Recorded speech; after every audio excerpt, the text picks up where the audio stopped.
बच्चे लास्ट की वीडियो तक हम लोग पढ़े थे डाइजेस्टिव ग्लैंड में पैनक्रियास। पैनक्रियास को हमने बुलाते हैं क्या थी, मिक्सर टाइप की ग्लैंड पाई जाती है, मिक्सर टाइप की ग्लैंड पाई जाती है जो कि अपने सेक्रीशंस को एक्सोक्राइन और एंडोक्राइन रूप से, एक्सो का मतलब होता है एक्सटर्नल, एंडो का मतलब होता है बाहर, एंडो का मतलब होता है इंटरनल। एक्सोक्राइन ग्लैंड वो ग्लैंड होती है जो कि अपने सेक्रीशंस को क्या करती हैं, एक डक्ट की हेल्प से क्या करती है, रिलीज़ करती है। जैसे कि हमने बात की पैनक्रियाटिक जूस, ये किसकी हेल्प से रिलीज़ होता है, पैनक्रियाटिक डक्ट की हेल्प से रिलीज़ होता है, ठीक है ना। साथ ही साथ एक होती है एक्सोक्राइन ग्लैंड। एक्सोक्राइन ग्लैंड्स ये होती हैं जो अपने सेक्रीशन को ब्लड की हेल्प से ऑर्गन तक पहुंचाने का काम करती है। इसमें बोल सकते हैं डक्ट लेस होती है, डक्ट नहीं पाई जाती, ठीक है ना। तो दोनों हो गई, एक्सोक्राइन और एंडोक्राइन की तरह काम कर रहा है कौन, पैनक्रियास। इसीलिए हम इसको बोल देते हैं मिक्स ग्लैंड, इसीलिए इसको बोल देते हैं हम लोग मिक्स ग्लैंड बोल देते हैं। फिर हमने बात की इसमें दो प्रकार की क्या पाई जाएंगी, सेल पाई जाएंगी, ठीक है ना। इसमें क्या पाई जाएंगी, दो प्रकार की सेल पाई जाएंगी। फर्स्ट थी एसिनाई जो कि पैनक्रियाटिक जूस का फॉर्मेशन करने का काम करती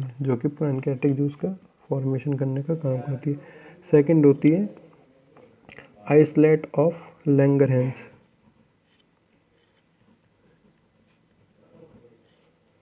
islet of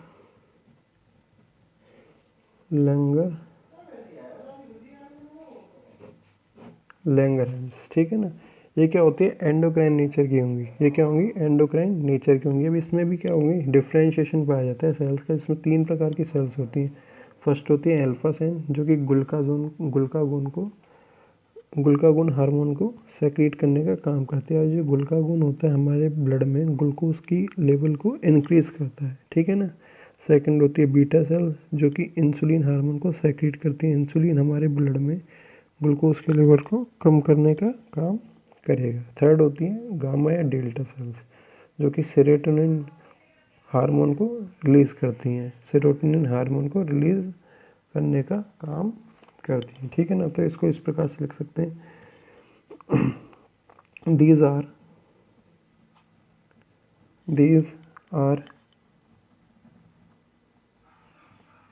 endocrine nature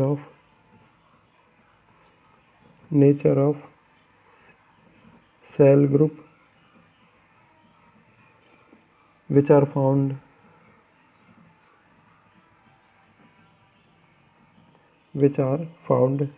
at some places between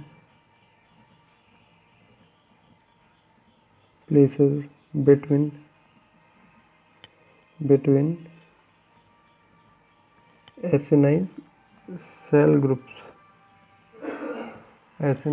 groups के बीच में पाए जाते हैं। It has three types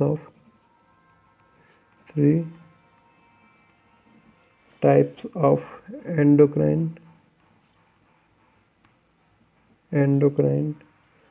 cell groups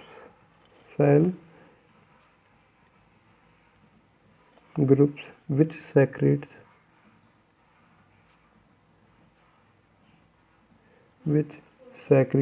different kind of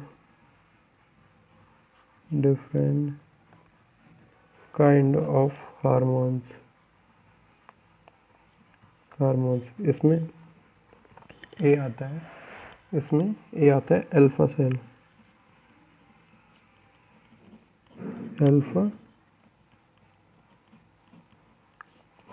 इसका काम होता है ग्लूकागोन को सेक्रेट करने का।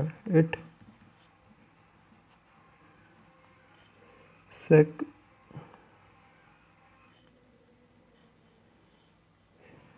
secretes glucagon hormone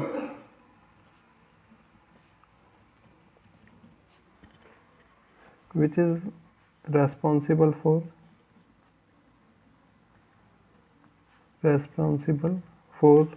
increasing the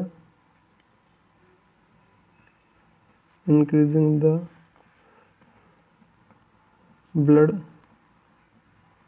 glucose level, blood के ग्लूकोज को क्या कर देता है,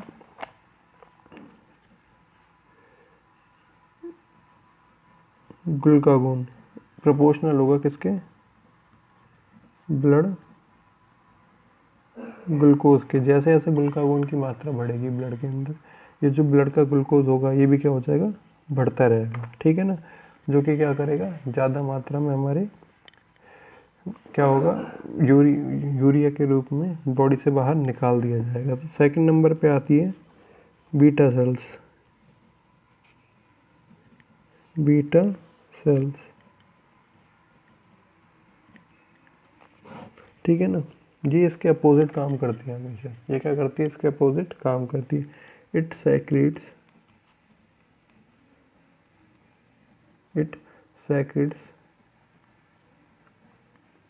insulin hormone, it secretes insulin hormone which is responsible for decreasing the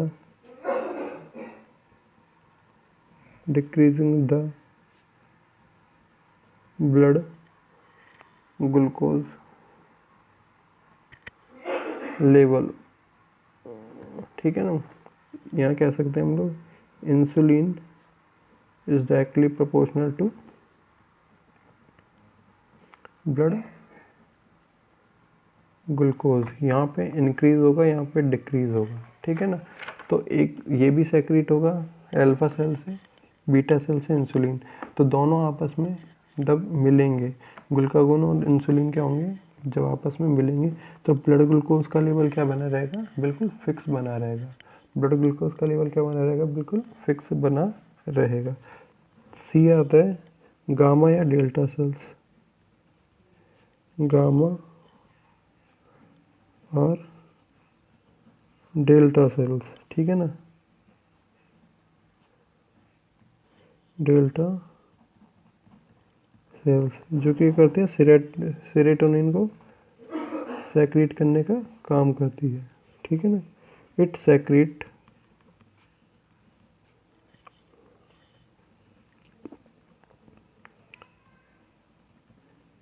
serotonin, somatostatin जो कि हमारी ग्रोथ के लिए पाया जाता है, सोमेटो ग्रोथ हार्मोन भी बोलते हैं इसे, सोमेटोस्टेनिन और गैस्ट्रिन, भूख लगने के लिए जो होता है, गैस्ट्रिन हार्मोन, ठीक है ना। सेरोटोनिन, सोमेटोस्टेटिन और गैस्ट्रिन हार्मोन को सेक्रेट करने का काम करते हैं गामा और डेल्टा सेल्स करती है, गामा और डेल्टा सेल्स करती है। यहाँ पे हो जाता है आपका जो डाइजेस्टिव ग्लैंड्स वाला पार्ट है ये कंप्लीट हो जाता है। फर्स्ट हमने देखे पार्ट्स ऑफ एलिमेंट्री कैनाल, फिर हमने बात की डाइजेस्टिव ग्लैंड्स की। अब हम लोग बात करेंगे कि डाइजेशन होगा कैसे। अब हम बात करेंगे डाइजेशन होगा कैसे, mechanism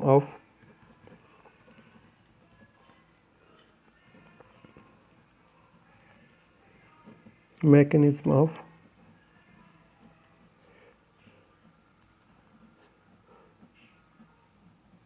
digestive system of human, digestive system of human के अंदर ये जो डाइजेस्टिव सिस्टम है इसकी क्या क्या मैकेनिज्म है। तो इसके मैकेनिज्म के 5 स्टेप होते हैं।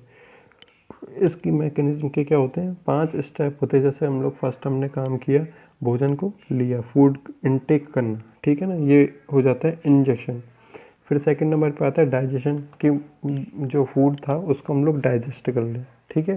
थर्ड नंबर पे आता है एब्जॉर्बेशन, जो हमारा डाइजेस्टेड फूड था उससे हम लोग क्या कर दें, जितना भी ग्लूकोज था उसको एब्जॉर्ब कर लें, ठीक है ना, उसको क्या कर लें,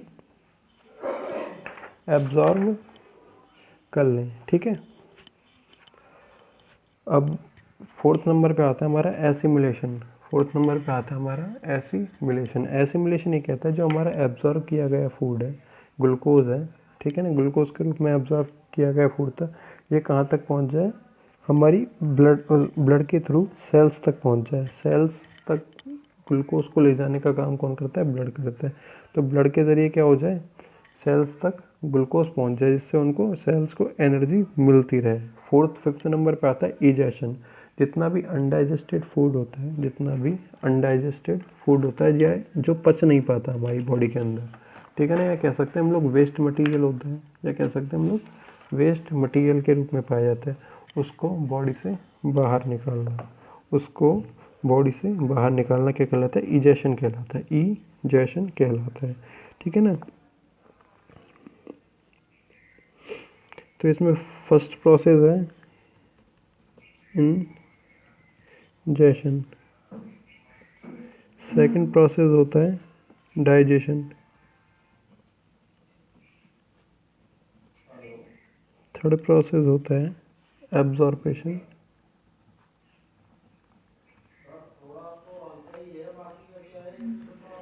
फोर्थ नंबर पे आता है एसिमिलेशन,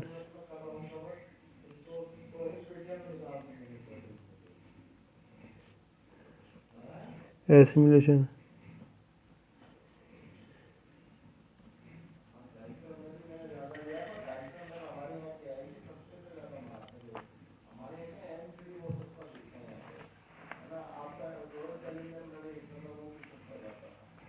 इजेशन, ठीक है ना। तो फर्स्ट हमारा आज का टॉपिक है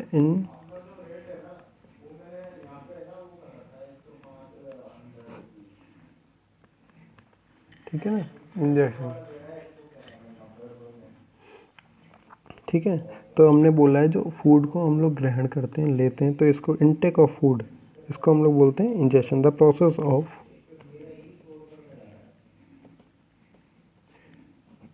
of intake of food,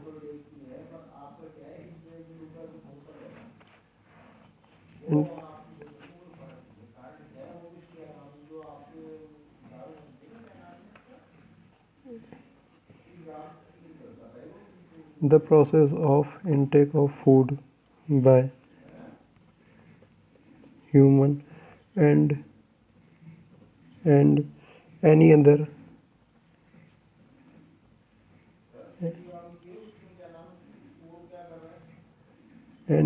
living organism is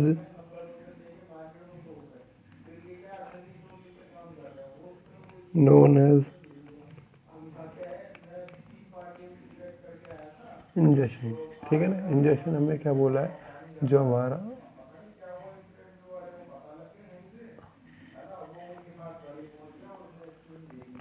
known as injection, ठीक है ना। इंजेक्शन बोला है हमने कि फूड को लेना, जो कि दो जो कि क्या होता है? दो स्टेप में क्या होता है? पूरा होता है फूड को लेना। फर्स्ट होता है फूड का मैस्टिकेशन, जो कि हमारे माउथ में होता है। सेकंड होता है उसको उसमें लार मिलाने पर उसका स्वेलड, ठीक है ना। तो food is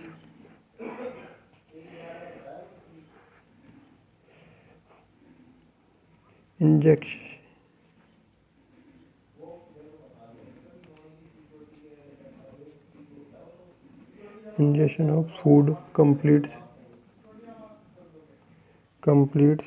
in 2 steps in human. Food is masticated,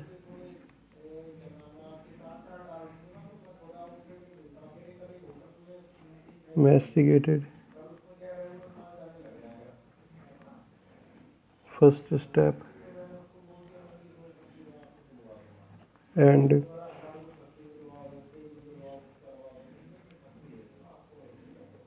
swelled, second step, ठीक है। इसको फर्स्ट क्या कहलाता है? Mastication, okay.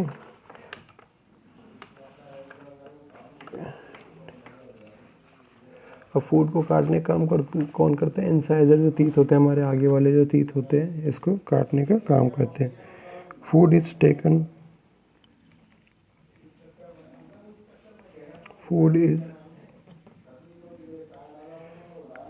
taken inside after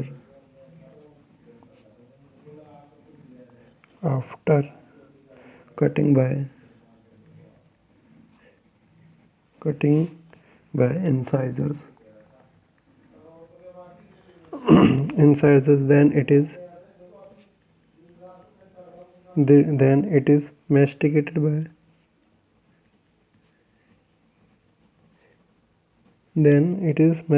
by premolar और मोलर टीथ। बाद में उसको प्रीमोलर और मोलर काटने का काम कौन करेगा? इंसाइजर। उसको प्रीमोलर और मोलर क्या करेंगे? उसको मैस्टिकेशन, उसको मिलाने का काम करेंगे। ठीक है ना। Food is rotated in buccal cavity bye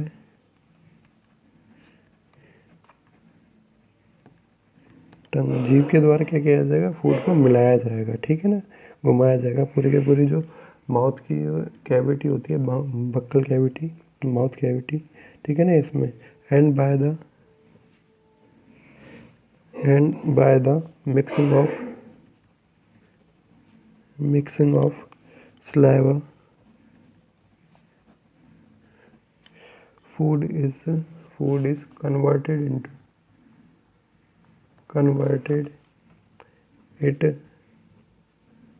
into semi solid इसलिए बोला सॉलिड रूप में हम लोग लेते हैं। इसमें हमने बना दिया क्या? सलाइवा मिला दिया मतलब लिक्विड सब्सटेंस मिला दिया, इसीलिए हमने बोला इसको semi solid ball which is known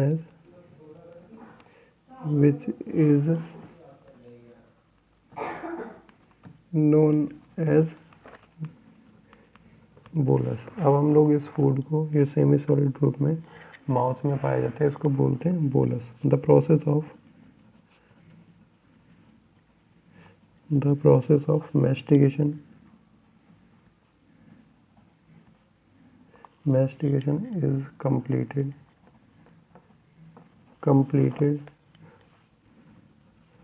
due to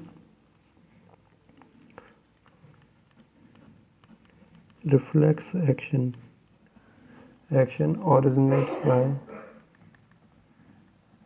originates by presence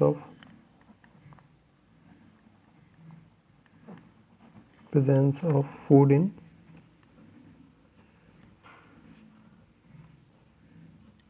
buckle cavity. Buccal जो मैस्टिकेशन का प्रोसेस है वो कंप्लीट होता है किसके थ्रू? रिफ्लेक्स का मतलब होता है वापस से पाया जाना, रिफ्लेक्स एक्शन कोई भी काम करना। ठीक है ना, किसके प्रोसेस से? जैसे ही बक्कल कैविटी में फूड आता है वैसे ही क्या हो जाता है? मैस्टिकेशन का प्रोसेस जो है वो चालू हो जाता है।